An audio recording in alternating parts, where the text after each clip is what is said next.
हम लोग भोर में इस प्रश्न के साथ प्रयोग करने अपने साथ गए थे कि क्या हमारे जीवन में जो जिया जा रहा है उसमें परछाइयां छूट रही हैं, लकीरें छूट रही हैं। और उसके लिए हम लोगों ने यह बात देखी थी कि परछाइयां तब छूटती हैं जब परछाइयों का जीवन जिया गया हो। बाहर वास्तविक शरीर लेकर के हम परछाई छोड़ सकते हैं, परछाई पड़ सकती है, लेकिन भीतर तभी जीवन परछाइयां छोड़ता है जब वह परछाइयां में जी रहा हो। वस्तुतः परछाइयां ही जी रही हैं। इसके लेकर के जो भी हमारे सामने अवलोकन आया है उसमें जो भी कुछ साझा करना चाहें आप लोग करें संक्षेप में, उसके बाद फिर हम आगे संवाद में बढ़ेंगे। देविका जी।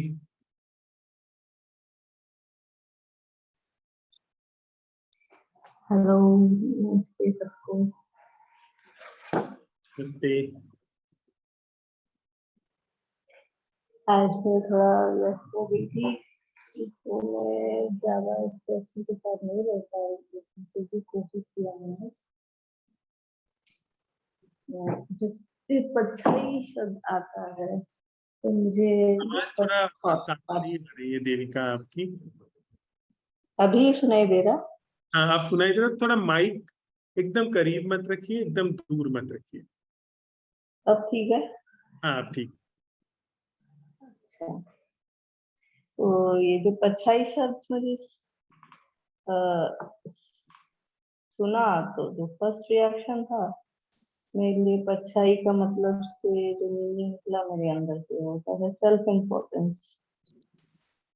हम अपने आप को सेल्फ इम्पोर्टेंस देते हैं तो उसी में हमारी मैं की गति होती है, और उसमें की गति में ही सारा गड़बड़ हो जाता है। जो हम सोचते हैं कि हम अपना हित करना कोई बुरी बात नहीं है, एक स्टैंड पॉइंट व्यू से देखना, तो एक ओपिनियन रखना, ये सब चीजें हमको एक वेल वेल इन्फॉर्म्ड पर्सन या वेल प्रिपेयर्ड रखता है लाइफ के लिए, हर चीज के लिए तैयार मोड में रखता है, ऐसी चीजें सब। और हम अपने आप को सफरिंग से बचा सकते हैं ये सब चीजों से, जो विचार है या जो अपने ऊपर जो फोकस है, क्योंकि हमको लगता है कि वो दुनिया बहुत रूथलेस है। यहाँ पे सर्वाइवल के लिए हमें अपने माइंड को स्ट्रांग बनाना पड़ेगा। अगर अपना मैं वीक है तो आप सफर करोगे। अपने मैं को स्ट्रांग बनाने के लिए हम जो भी हथकंडे अपना सकते हैं, उसमें सही और गलत भी भूल जाते हैं कभी कभी। तो इतने फोकसलेस हो जाते हैं कि हर चीज करना जायज लगता है, अपने लिए, अपने परिवार के लिए, अपने राष्ट्र के लिए, फॉर दैट मैटर ह्यूमैनिटी के लिए, जहाँ पे हम एनिमल्स को भी साइडलाइन करके सिर्फ ह्यूमैनिटी लेवल में सोचते हैं। क्योंकि हमको जीवन एक होल जैसे नहीं दिखता, फिर खंडों में देखते हम जीवन को। तो पहला तो हम अपना ऊपर फर्स्ट स्टेप तो अपने से शुरू होता है, पहले अपने आप को सेफ गार्ड करना चाहते हैं। तो इस दृष्टि में हम कितने इगोइस्टिक होकर कितने गलत डायरेक्शन में कितने आगे निकल जाते हैं वो पता भी नहीं चलता, और सही और गलत भी इतना पीछे छूट जाता है कि अगर हम गलत दिशा में हैं तो भी वो हमको सही लगता है, क्योंकि वो हमारी दृष्टि है। वो दृष्टि को हमने बहुत सेफ गार्ड करके डेवलप किया है, उसके ऊपर काम किया है उस दृष्टि के ऊपर, ताकि हमारा मैं उससे उसमें सुरक्षित रहे। लेकिन इसमें ये तो एकदम झूठ है, अंत में तो हम अपने आप को धोखा दे रहे हैं इस सब चीजों में। और परछाई क्या है? परछाई तो सच्चाई नहीं है ना, वो तो एक रिफ्लेक्शन है जो जिससे टकरा के आ रही है परछाई। तो परछाई तो कभी भी डायरेक्शन और दिशा और उसका आकृति चेंज होता रहता है। जो भी चेंज होता रहता है, तो उसको रख के अगर हम पे अहंकार आ रहा है, तो अहंकार भी एक भ्रम है। End of the day shadow is just the ego about the self. मुझे यही लगता है।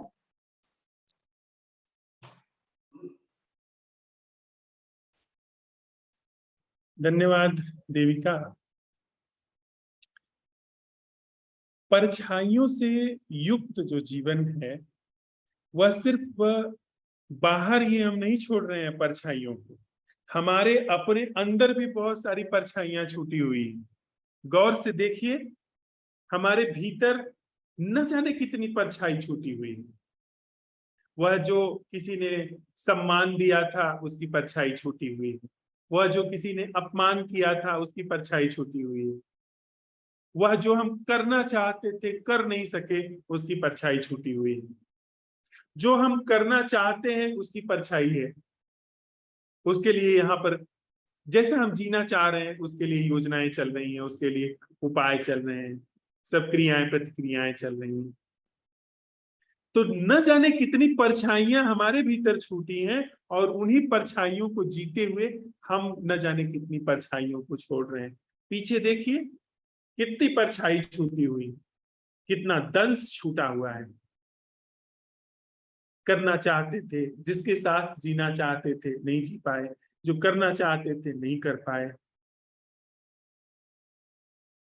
जिसके साथ जीना चाहते थे उसी के साथ जी रहे हैं, उसकी भी गहरी परछाई है।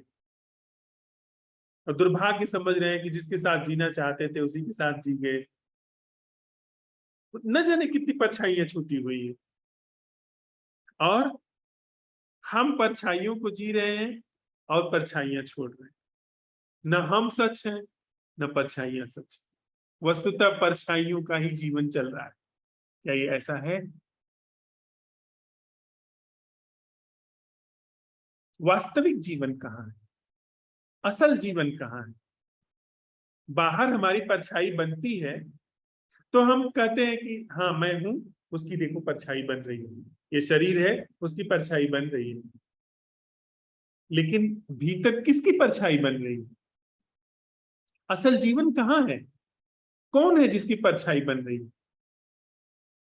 कौन है जो इस धरती पर अपना नाम छोड़ करके जाना चाहता है? कौन है जो चाहता है कि उसकी संतति आगे बढ़ती रहे, उसका वंश आगे बढ़ता रहे? खुद जो परछाइयों का जीवन जी करके हम बैठे हुए हैं, जिसमें सब तरह की लानत मलानत के साथ बैठे हुए हैं, उसी जीवन को और अपने बच्चों में देखना चाहते हैं। वो वही जीवन आगे सरकता चले, परछाइयां सरकती चले।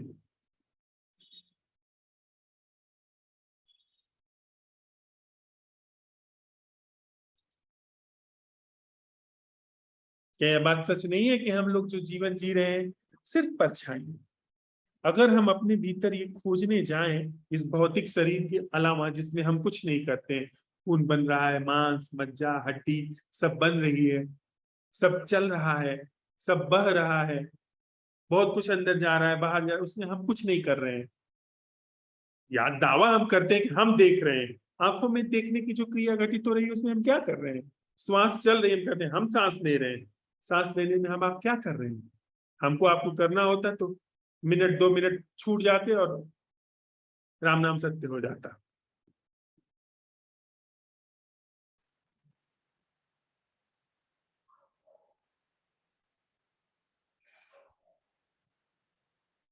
Thank you Devika. धरा जी।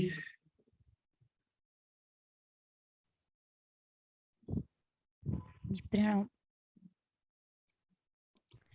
धर्मराज जी, मैं सुबह तो ये नहीं सुन पाई थी, लेकिन जो परछाई शब्द सुना तो यही लगता है कि मन के तल पर जो भी जिया जा रहा है या जो भी दिखाई दे रहा है, मन के तल पर जो सच लग रहा है जीवन में, तो वह सब परछाई है।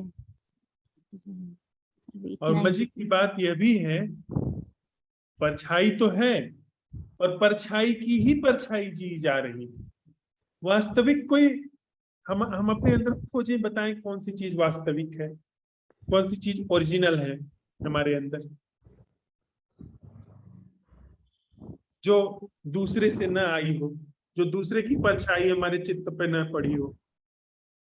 दूसरे ने परछाई डाली, संस्कार डाल दिए, वही हम जी रहे हैं।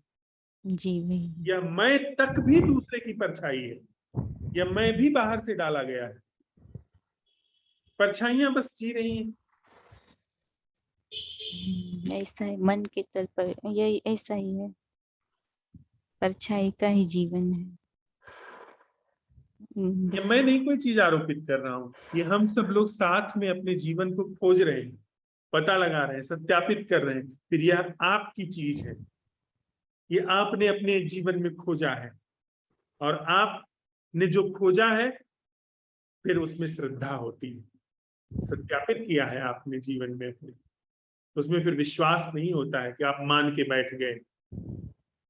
फिर उसमें सम्यक कर्म आप घटित कर सकते हैं। आपने देख लिया कि मैं सिर्फ परछाइयों का जीवन जी रही हूं, मैं खुद परछाई हूं, फिर आप सवाल उठा सकते हैं वह जीना क्या है जो परछाई से सर्वथा मुक्त।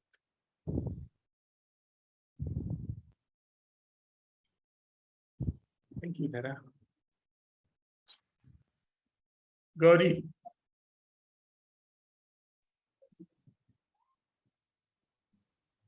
प्रणाम। प्रणाम। आपको तो बताए थे, मतलब थे हम, कि हमारे घर में हम देखते हैं कि कितना मतलब लड़ाई होता है, अगर रोको ना तो एक दूसरे का खून कर दे, मतलब जो माता पिता है। और फिर हमको फिर ज्ञान देंगे कि यहाँ शादी कर लो, ये वो। हम बोले भाई अपनी जिंदगी तो आपने जी ली, मतलब खुद मतलब खुश नहीं है, लेकिन वो थोपना चाहते हैं हमारे ऊपर भी, ऐसा करके दिखाई भी जबकि सामने से दे रहा है कि खुश नहीं है, ऐसा मतलब। गौरी, ये ट्रैप है, जाल। इसमें देख देख करके भी लोग बाहर नहीं निकल पाते। समझते हैं, जानते हैं कि जाल है यह, पर निकल नहीं पाते हैं। जानती हो क्यों? क्योंकि जाल के बाहर जो जीना है सीखा नहीं।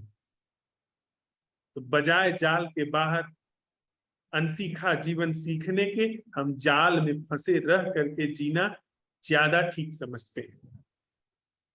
और वो कौन दोनों ऐसा कोसते है जो भी एक नहीं, दूसरे को। हाँ? कौन इस धरती पर ऐसा है जो जीवन को जैसा जिया जा रहा है उसमें दुखी नहीं है? सब है। संबंधों में जिसके, जो यह नहीं देखता है कि संबंधों में पीड़ा है, संताप है, दुख है, दिखाई देता है, पर उसी संबंध के ढर्रे को ही फॉलो अप करता है अंतिम सांस तक, उसी लकीर को ही पीटता है, क्योंकि जो इस जाल के बाहर जीने की कला है वह उद्घाटित नहीं की गई, उसे सीखा नहीं गया। ध्यान की जो कला है वो उद्घाटित नहीं की गई, जो ध्यान का झरोखा है वह नहीं खोला गया, जागरण नहीं आया जीवन में। तो आप मजबूर हैं इस जीवन को जीने में। आप बच्चे भाग जाते हैं घर से कि नहीं मुझे ये नहीं जीना है, और जाग के जाओगे कहाँ? ट्रैप बाहर थोड़ी है, ट्रैप अंदर है। आप कहीं जाओगे, कहीं ना कहीं सुरक्षा खोजोगे, किसी न किसी संबंध को खोजोगे। अकेले रहने में समर्थ नहीं है, कोई समर्थ नहीं। यह जो जिस कला को हम लोग सीख रहे हैं, यह कला है सबसे पहले इस ट्रैप से मुक्त होकर के जीने की कला। और ट्रैप से मुक्त होने की जीने की कला आ गई, फिर तो आप कहीं भी रहिए, आप मुक्त रहेंगे। आपको ट्रैप, आप चाहे संबंध में किसी हैं पर ट्रैप से मुक्त रहेंगे आंतरिक रूप से। कोई जेल में भी शारीरिक रूप से रहे पर अंदर मुक्त होगा, अंदर उसके शोक नहीं होगा, भीतर दुख नहीं होगा, भीतर कोई भय, पश्चाताप, चिंता, क्रोध, हिंसा, वैर, घृणा, जलन, ऐसी चीजें भीतर घुन की तरह नहीं खाएंगी। भीतर वो सुलगता धधकता नहीं रहेगा, बाहर कुछ भी परिस्थिति हो। और अगर भीतर नहीं है ऐसा कुछ, तो व्यक्ति कहीं भी रहता है वो बड़े आनंद से जी लेता है। तो आपने शादी क्यों नहीं की फिर? हाँ जी, आपने क्यों नहीं की फिर? आप भी रहते साथ में, अंदर से तो शांति रहते। थोड़ा सा जोर से बोलो, कुछ शादी के बारे में आप पूछ रहे हैं? हाँ, जैसे कहा भीतर से शांति रहनी चाहिए, तो आप भी मतलब शादी कर सकते थे। गौरी, हम वही बात कह रहे हैं कि एक बार आपने यह कला सीख ली तो यह बात महत्वपूर्ण नहीं रह जाती है कि आप किसी वैवाहिक संबंध में रहेंगे या नहीं रहेंगे। वह महत्वपूर्ण नहीं रह गई, वो आपकी मौज है, कोई बाध्यता थोड़ी है। वो आपकी मौज है कि किसी शारीरिक, किसी ऐसे संस्थागत संबंध में आप रहेंगे कि नहीं रहेंगे। जैसे आपको अगर भीतर से आनंदित जीने की कला आ गई, तो आप जहां पर बहुत गर्मी पड़ रही है शारीरिक रूप से, वहां क्यों रहेंगे आप?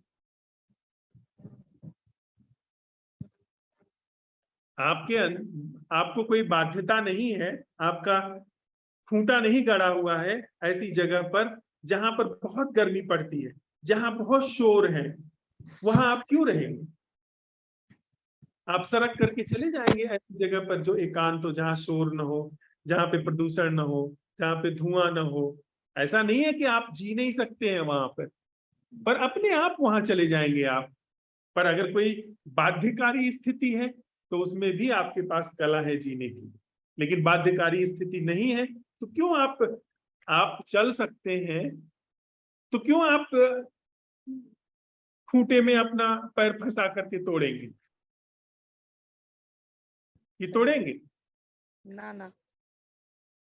अगर आपसे पूछा जाए कि भाई ठीक है, आप खूंटे में या पेड़ की जड़ में पैर फंसा करके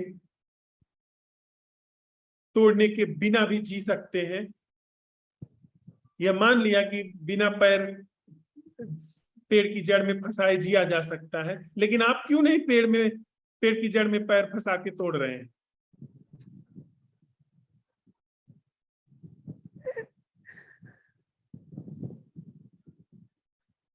जो व्यक्ति अपने में आनंदित होता है वो दूसरे को भी धोखा नहीं देता। संबंध जो संस्थागत संबंध है उसमें दो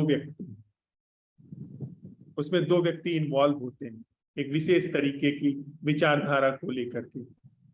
और जो व्यक्ति विचार को ही संबंध का मूल बाधक देख लेता है, वह किसी भी विचार के आधार पर संबंध को जगह नहीं देता है।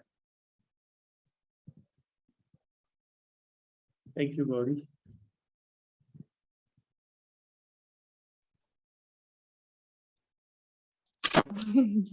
दीपा जी ने। हाँ लता जी।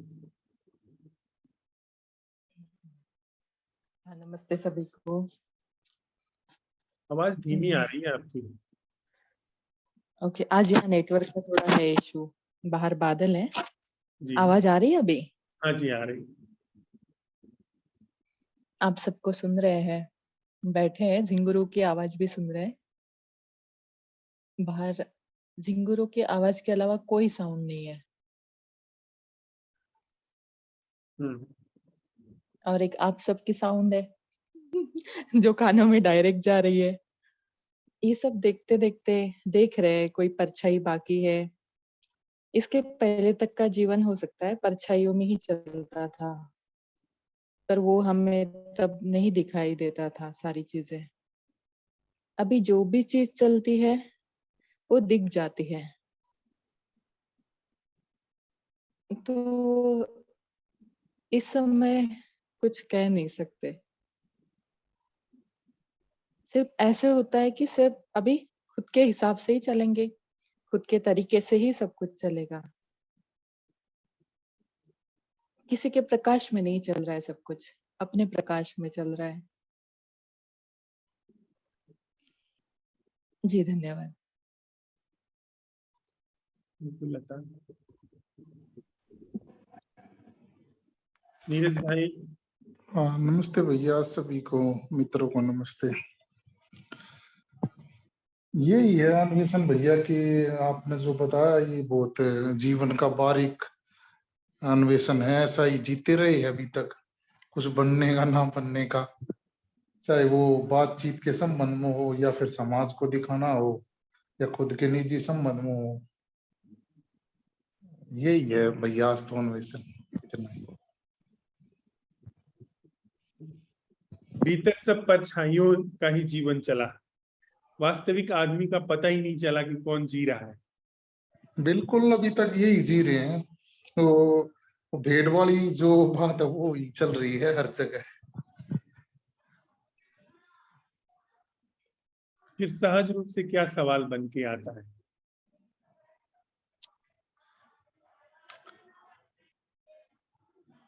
परछाइयों का अगर जो आपने बोला इसका अन्वेषण हो गया तो प्रश्न उठता कि परछाइयों से मुक्त जीवन या प्रश्न छाप से परछाइयों से मुक्त जीवन क्या है, यही बनता है भैया, मुझे तो ऐसा ही है ना? हाँ आज ही हम लोग उठाएंगे। ठीक। Thank you Neeraj. हाँ। रमीला जी। जी, अरे ये क्या हो रहा है? मेरी आवाज आ रही? अच्छी तरह से। जी। वो कुछ प्रॉब्लम थी तो मैं दूसरी आईडी से जुड़ी हूँ और अभी बाहर से आई हूँ।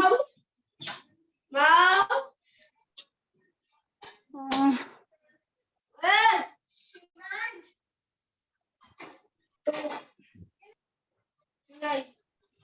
बस कैसे संस्कारित जो एक ढला हुआ जीवन है उसको मैं वो मेरे सामने आ रहा है कि हर चीज जो भी मेरे द्वारा इस जीवन में जो हो रहा है वह केवल जो मुझे सिखाया गया है बस वही उसी को मैं वही मेरे जीवन का हिस्सा बनी हुई है। मेरा अपना जीवन तो दिखाई नहीं दे रहा मुझे।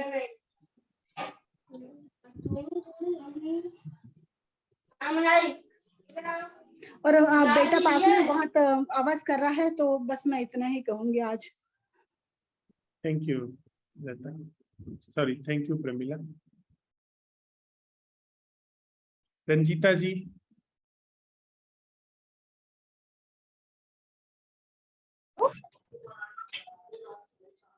हेलो।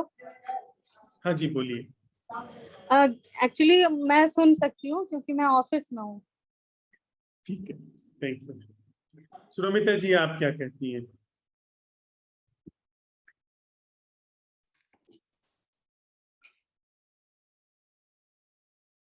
क्या हमारा जीवन सिर्फ परछाइयों में ही घूम रहा है? हाँ, मेरा जीवन अब तक तो मतलब हमारे जीवन परछाई, अपनी बात बोलूं तो परछाई में ही जीवन बीत रहा है।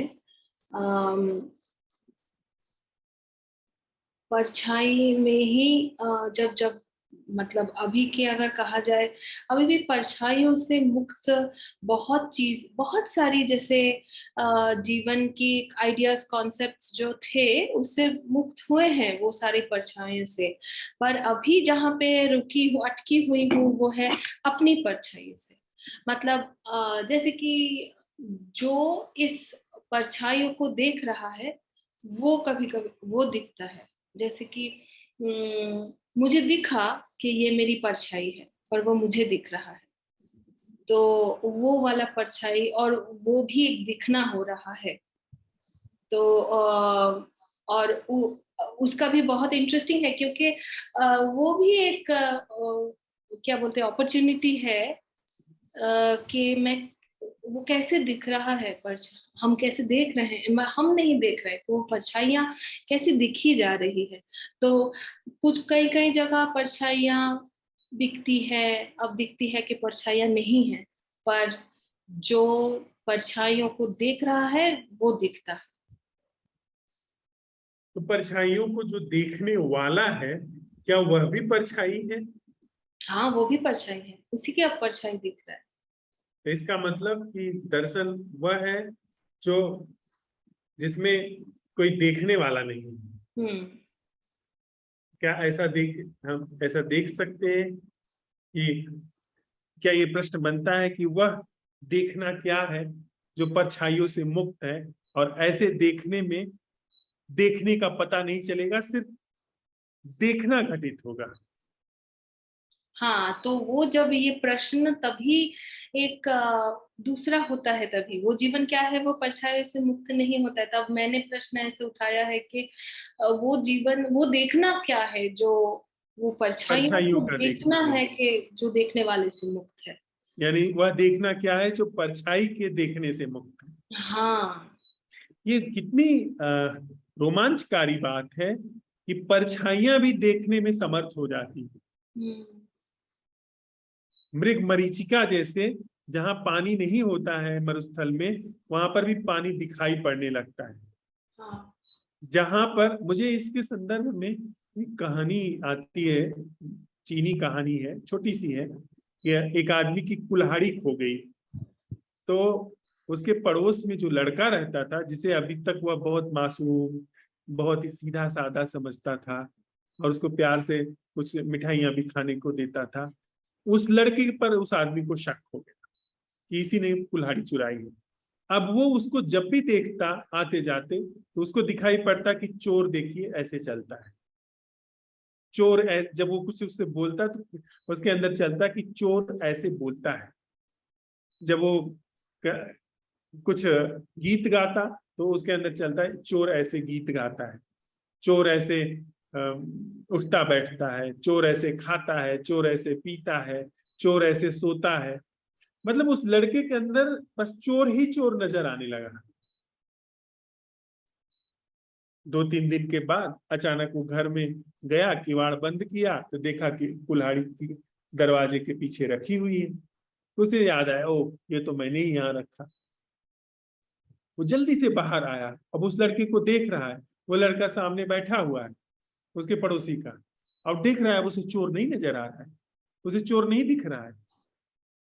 तो उसे ध्यान में आया, कल तक ये सिर्फ मुझे चोर दिखाई पड़ रहा था, आज ये, जबकि यह चोर पहले भी नहीं था, यह मेरे अंदर का प्रक्षेपण था कि मैं उसे चोर देख रहा था।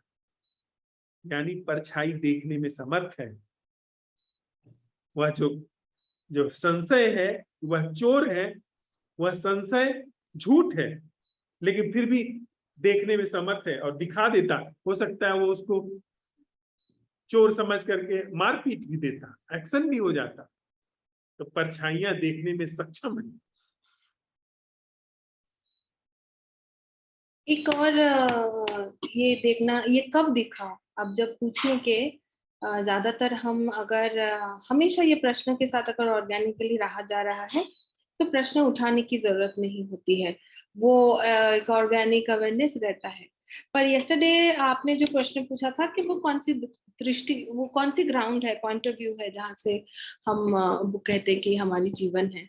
तो क्या हुआ, सुबह अगर प्रश्न उठा के रहे तो हम जो बोल रहे हैं, हम जो एक्शन कर रहे हैं, हम जिससे बात कर रहे हैं, हम अगर गंगा से बात कर रहे हैं कि किसी से बात कर रहे हैं, हर उस एक्शन को, थॉट को देखा जा रहा था, और उस पॉइंट ऑफ व्यू से कि ये कौन सा पॉइंट ऑफ व्यू से मैं बात, कौन सा पॉइंट ऑफ व्यू से बात किया जा रहा है। अब जब वो प्रश्न आया तभी परछाई दिखनी शुरू हुई, क्योंकि हम बहुत अनअवेयर होते हैं, क्योंकि हम लगते हैं हमें तो दिख गया तो मतलब तो बंद होगी, सोच विचार खत्म हो सकता है, ठीक है।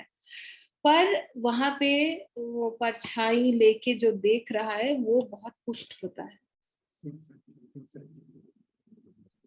तो ऐसा ही कुछ।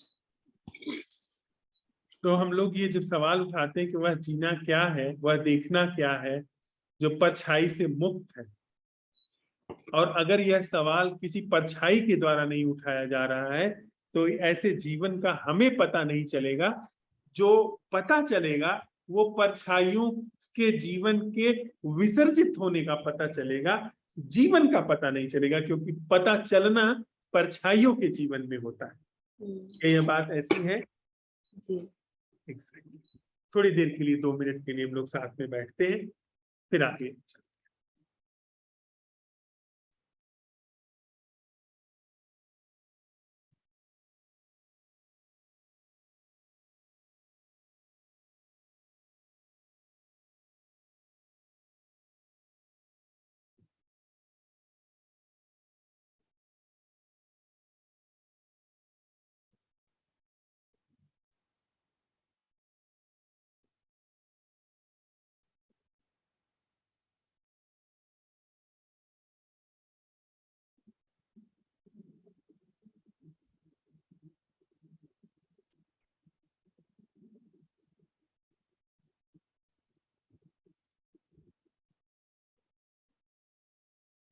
एक आदमी की पत्नी उसको बहुत पजेस करके रहती थी, पकड़ के रहती थी, और अचानक उसको कुछ ऐसी बीमारी हुई, वो बिल्कुल मरणासन्न अवस्था में आ गई। डॉक्टरों ने कह दिया कि बस अब 2 दिन की मेहमान है। तो उसने अपने पति को बुलाया और कहा कि मुझे इस बात का दुख तो है ही कि मैं अब मर रही हूं, लेकिन उससे बड़ा जो दुख है वह है कि मेरे मरने के बाद तुम्हारे जीवन में कोई दूसरी स्त्री आ जाए। उसका दुख मुझे सबसे ज्यादा है। तो क्या तुम इस बड़े वाले दुख से मुझे मुक्त कर सकते हो? उस व्यक्ति ने कहा कि निश्चित देवी, बताओ क्या करना है मुझे, मैं तुम्हारे लिए कुछ कर सकूं, ये तो मेरे लिए सौभाग्य की बात होगी। बताओ मैं तुम्हारे लिए क्या कर सकता हूं। उस मरती हुई स्त्री ने कहा, देखो मेरे मरने के बाद तुम किसी दूसरी स्त्री को देखना मत, विवाह मत कर लेना। उस व्यक्ति ने कहा कि ठीक है, मैं तुझसे वादा करता हूं कि मैं तेरे जाने के बाद, और उसने बात भी बनाई कि तू ऐसा क्यों कह रही है, ऐसा पहले तो तू जाने ही वाली नहीं है, कहीं तो बच जाएगी, और अगर कुछ ऐसा भगवान की मर्जी हुई भी तो मैं तेरे अलावा किसी को सोच भी नहीं सकता हूँ कि मैं तेरे जाने के बाद किसी दूसरी स्त्री की तरफ देखूंगा भी। उस स्त्री ने कहा, ये सब बातें न बनाओ, मैं तुम्हें अच्छी तरह जानती हूँ। स्त्रियां अच्छी तरह से जानती भी हैं पुरुषों को तथाकथित रूप से। उसने कहा, ये सब बातें मत बनाओ, मुझे तुम्हारी सब फितरत पता है। तुम वायदा करो कि तुम मेरे मरने के बाद दूसरी स्त्री से किसी से शादी नहीं करोगे और किसी दूसरी स्त्री के प्रेम में नहीं पड़ोगे। तो उसने कहा, अच्छा ठीक है, मैं तुझसे वायदा करता हूँ कि तेरे बाद मैं किसी दूसरी स्त्री के प्रेम वगैरह में नहीं पड़ूंगा, शादी वगैरह तो बड़ी दूर की बात है। वह स्त्री मर गई, और मरने के बाद 1-2 महीने बीता और इस आदमी ने किसी दूसरी स्त्री से अपना प्रेम संबंध बढ़ाना शुरू कर दिया। बात आगे तक बढ़ी और शादी तक पहुंची। उसने कहा, अब शादी करो मुझसे।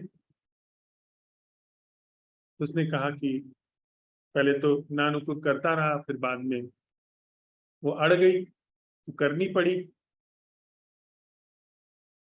शादी तो कर ली, पर उसके अंदर वो गिल्ट रह गई। मैंने अपनी पत्नी को वायदा किया था। अब वो बेचारा ले करके उसको विदा करा करके घर की ओर चल रहा है, पर बड़े ही भीतर ग्लानि में है कि मैंने तो वायदा किया था, पर 2 महीना भी मेरा वायदा चल नहीं सका, 2 महीने में ही ऐसा हो गया। अब वो इसी ग्लानि में जब वो घर पहुंचा तो देखता है कि घर के दरवाजे पर उसकी पहले वाली पत्नी खड़ी है। अरे उसने कहा कि सिर मुड़ाते ही ओले पड़े, ये तो दरवाजे पर ही खड़ी है। और इतना खड़ी ही नहीं, उसने बोलना भी शुरू कर दिया कि आ गए ऐसा वादा खिलाफी करने वाले, आ गए। जो भी मतलब आप समझ सकते हैं कि उसने भरहक उलाहना दी, खूब उसको कहा सुना, और वो बेचारा चुपचाप अपना सुनता रहा। उस पत्नी को लेकर के आया और उसको घर में जगह दी और खुद बाहर निकल आया। अब वो जहां जाता वो पीछे पीछे वो उसको दिखाई पड़ती, पीछे पीछे उसको कहती कि तुम्हारे जैसा अपनी बात छोड़ने वाला इंसान दुनिया में नहीं है, तुम तो बड़े दुष्ट निकले, तुम्हारे जैसा कमीना इंसान कोई नहीं है, वगैरह वगैरह। वो सब अपना उसको सुनाती रहती है। अब वो बेचारा अपना जब वो सुनाना शुरू करती, उधर मुंह करता उधर मुंह करता। बेचारा शाम को मिलने गया तो देखा कि वो पहले वाली पत्नी वहां पर पहले से बैठी है। वो तुरंत घबरा करके बाहर आ गया। अब ऐसे दिन बीतने लगे, वो घर में घुसे ही ना, वो बाहर ही बाहर रहने लगा दरवाजे के। वो जैसे ही अंदर जाए, आ गए दुष्ट कहीं के, आ गए, जाओ जाओ, बैठी है वो तुम्हारी पत्नी नई वाली, इंतजार कर रही है। वो बेचारा अपना चुपचाप डर करके बाहर आ जाता। अब ऐसे ही दिन बीतने लगा। उसकी जो नई पत्नी आई थी, उसने यह सब देखा और कहा कि मामला क्या है, ये आदमी अचानक बदल गया, ये तो घर में भी नहीं आता, खाना खाने भी नहीं आता, बाहर ही खाना मंगवा करके खाता है और बड़ा मायूस सा, बड़ा उखड़ा उखड़ा सा रह रहा है, मामला क्या है। अब उसने उससे पूछा, पर उसने कहा नहीं, कोई बात नहीं है, कुछ ऐसा नहीं है, कुछ वैसा नहीं है। तो एक दिन उसने, उस नई पत्नी ने किसी पुराने बूढ़े आदमी से पूछा कि भाई बाबा ये बताओ कि मामला क्या है, कैसे मेरा समाधान हो। उसने सोचा समझा, बूढ़े आदमी ने, कुछ अनुभवी आदमी रहा होगा। उसने कहा कि देखो, तुम इसको लेके कहीं बाहर जाओ, वहां जा करके इससे पूछो कि बात क्या है, अपने पति को। तो उसने कहा अच्छा ठीक है, अपने पति से कहा कि ठीक है, तुम बाहर ही रह रहे हो, पर बाहर तो हम कहीं मिल सकते हैं ना, कहीं बाहर खाने चल सकते हैं। तो उसको ये बात जची कि हाँ, बहुत दिन आए हो गया, महीनों इसके, और हम लोग घर पे तो नहीं बातचीत कर सकते हैं। वो आसपास घूमती रहती है, कहीं वो दीवार पर बैठी हुई दिखाई दे रही है, कहीं वो किचन के दरवाजे पर खड़ी दिखाई दे रही है, कहीं वो पूजा घर के सामने खड़ी दिखाई दे रही है। तो कहीं बाहर चलते हैं, वहां मिलते हैं। वो लेके गया वहां एक रेस्टोरेंट में। उसने उससे पूछा कि मामला क्या है। तो वहां उसने मौका देख करके उसको बात बताई कि असल में मेरी पत्नी लगता है मरी नहीं, मुझे कुछ धोखा हुआ था, वो जिंदा है। उसने कहा जिंदा है, मुझे तो नहीं दिखी कभी। कहा तुम्हें नहीं दिख रही है, पर वो जिंदा है। वो आती है और मुझे दिन रात उलाहना दे रही है, दिन रात मुझे शाप दे रही है, और मैं ग्लानि में डूबा जा रहा हूं। उसने कहा कि ये तुम्हारे मन का वहम है, ऐसा कुछ नहीं है। तो बहुत समझाया, पर वो समझा नहीं। तो लौट के आई वो घर पे। उसने किसी साधु से संपर्क किया। साधु ने उसकी बात सब सुनी उनी। उसने कहा कि अच्छा ठीक है, उस आदमी को मेरे पास भेज दो।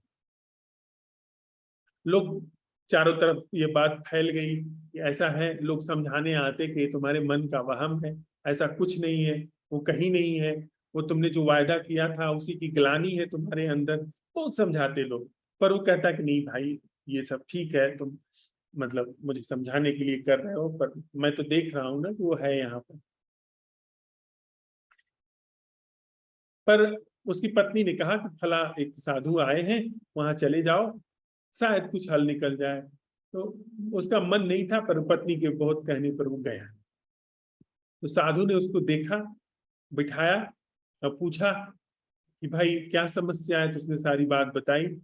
तो उसने कहा बिल्कुल तुम्हें सही दिखाई पड़ता है, बिल्कुल बात सही है। वो देखो तुम्हारे बगल में बैठी है, यहाँ तक साथ में आई है। उसको लगा कि ये आदमी सही है, ये आदमी सच बोलता है, बाकी तो सारे लोग मुझे उलझाने में लगे हुए हैं, इस आदमी को सच दिखा कि ये बगल में बैठी हुई है। देखा ना, मैं कहता हूं लोग मानते नहीं। कहा नहीं, वो तो बिल्कुल तुम्हारे बगल में बैठी है, देखो तुम्हारी तरफ घूर रही है। उसने देखा हाँ घूर तो रही है, उसे भरोसा हो गया। उस आदमी ने कहा कि ऐसा करो, एक उपाय है इससे छुटकारा पाने का, मैं तुम्हें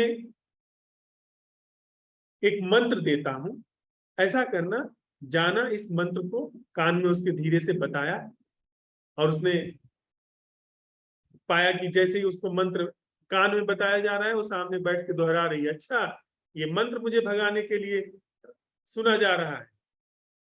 अब वो बेचारा सुन लिया। उसने कहा कि ठीक है, तुम ये मंत्र सीख लो, भले वो कह रही है कि वो जान रही है, पर तुम घर में जाना, एक मुट्ठी चना लेना, उसमें निकाल करके हांडी से, और उससे पूछना कि इसमें कितने चने। अगर वो उत्तर दे देती है तो समझो कि फिर वो सच में है, और अगर उत्तर नहीं दे पाती है तो फिर ये बात झूठ है। उसने कहा ठीक है, और ये मंत्र पढ़ना। ऐसे ही मंत्र दे दिया कुछ का खगा, गया घर पे। और उसने जाके तुरंत हांडी में से एक मुट्ठी चना निकाला और हाथ पीछे रख करके बोला, बताओ कितने चने हैं मेरी मुट्ठी में। अब देखा कि वो चुप है, जो लगातार बोलती रहती थी वो चुप है। और वो मंत्र पढ़ करके उसने कहा कि बताओ मेरी मुट्ठी में कितने चने हैं, वो चुप है।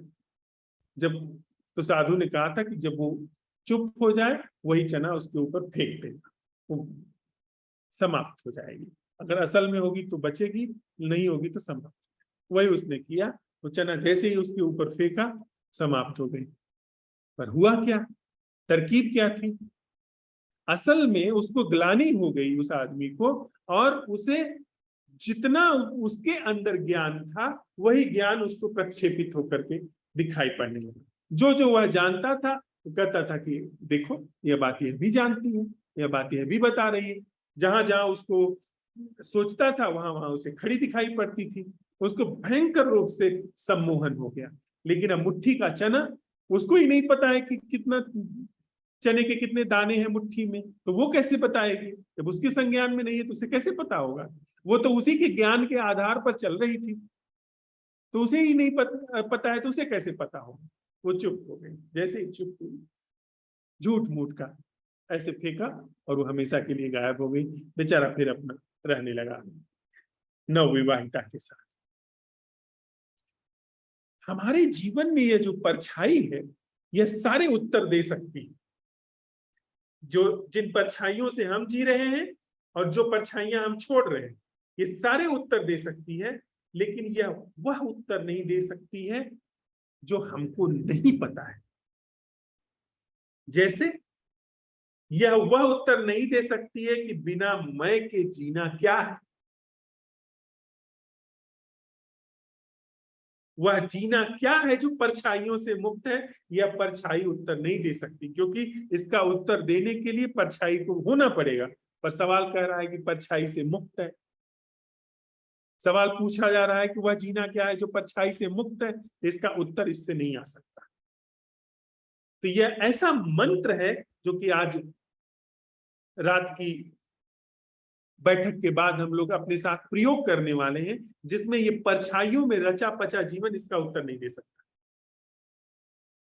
इसका उत्तर उसके पास हो ही नहीं सकता, क्योंकि इसके पास सारे उत्तर परछाइयों के और परछाइयों के जीने के हैं। मैं जो जानता हूं, जो ज्ञान है, वो परछाई है। आपका नाम आप नहीं है, वो नाम के नाम। जैसे ये जो लड़की है, इसका नाम गौरी है, पर गौरी नाम यह लड़की नहीं है। मेरी बुद्धि में गौरी नाम है, ये गौरी नाम की परछाई है, वह वास्तविक लड़की यहां पर नहीं है। तो हमारे अंदर परछाइयां संकलित हैं, और उन परछाइयों से उत्तर आता है। पर अब सवाल आया कि वह जीना क्या है जो परछाइयों से मुक्त है। ये परछाइयों वाला जो पूरी फैकल्टी है ये उत्तर नहीं दे सकती। परछाइयों का जीवन गिरा, वहां पर जो जीवन जिया जा रहा है वो परछाइयों से मुक्त, अपने आप परछाइयों से मुक्त जीवन उद्घाटित होने लगा। तो आज रात हम इस प्रश्न के साथ रहेंगे कि वह जीवन क्या है जो परछाइयों की समूची संरचना से। इस प्रश्न को लेकर के यदि कोई क्वेरी हो, यदि कोई संशय हो तो उसे हम अभी साझा कर लें, अन्यथा थोड़ी देर के लिए साथ में बैठते हैं और इसके बाद प्रश्न के साथ हम विदा हो ले लेंगे और कल की बैठक में फिर इस प्रश्न के साथ जो अवलोकन आया है उसे साझा करेंगे। यह हमारी 12वीं बैठक है। इसके बाद एक बैठक इस ध्यानशाला की कल सुबह है और उसके बाद फिर कल शाम की जो अंतिम बैठक है, जब कल ध्यानशाला पूरी हो जाएगी उसमें हमारी साधुवाद की बैठक होगी। तो जितने भी हम लोग प्रतिभागी गण हैं इस ध्यानशाला के, वे सब जो भी कुछ अपने अवलोकन को साझा कर सके, इस पूरी ध्यानशाला से जीवन में क्या कोई नई दृष्टि का जन्म हुआ, जीने की नई कला का जन्म हुआ, उसे साझा करें और हो सके तो कोई गीत, कोई कविता, कुछ भी जो सहज सृजनात्मक रूप से आए उसे साझा करें। तो एक बैठक कल साधुवाद की है, वो संवाद की लगभग नहीं होती है, बस एक बैठक संवाद की बची है जो कल सुबह होगी और इस प्रश्न के साथ हम उस बैठक तक के लिए विदा हो लेंगे। तब तक के थोड़ी देर के लिए साथ में बैठेंगे और अगर कोई क्वेरी है तो उसको अभी कर लें, अभी साझा कर लें।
वह जीना क्या है जो परछाई की संरचना से सर्वथा मुक्त, परछाई के छूटने से ऐसा जीवन जिसमें कोई न परछाई छूटती है, न परछाई जी जाती है, न परछाई के जीने की कामना होती। जो परछाई के जीवन की समूची संरचना से मुक्त है, वह जीवन अभी और यही क्या है? वह जीवन क्या है जो परछाई की समूची संरचना से मुक्त है?